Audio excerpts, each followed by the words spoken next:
Hi there, I'm Christi Paul, an anchor for CNN's HLN and truTV's In Session, and while I'm in front of the camera professionally, there was something that I tried to conceal about my personal life for a long time.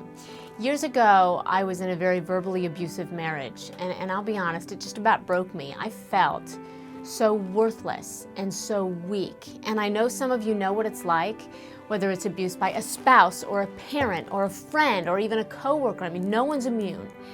I'm remarried now with 3 daughters, but I'm not fool enough to think that this won't happen to them at some point. In fact, a recent study shows 43% of college-aged women admitted they've experienced violent or abusive behavior in their dating life. And keep in mind, domestic abuse isn't limited to women. I mean, men have been victimized too. My faith was a big part of my survival, and that's just part of why I wrote Love Isn't Supposed to Hurt. And I want to tell you, this is not a woe is me kind of story. This is a, all right, sister, listen up. Let's talk about this. That's what kind of book it is. And it was hard to admit some of the things that I reveal, but I wanted to share this to prove to you that you're not alone, that you're stronger than you think you are, and second chances do exist once you allow yourself to believe it, and I'm living proof of that. I'm not special. They can exist for everyone.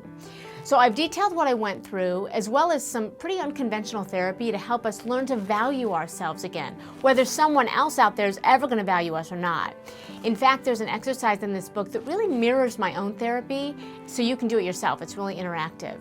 But the thing is, you have it in you to overcome what you're living with now or have lived with in the past, and at the end of the day, I hope you find hope in this story and the methods of healing that I talk about, because you need to know that whatever you've done or wherever you've been, it doesn't matter, because love is not supposed to hurt and no one deserves to be abused.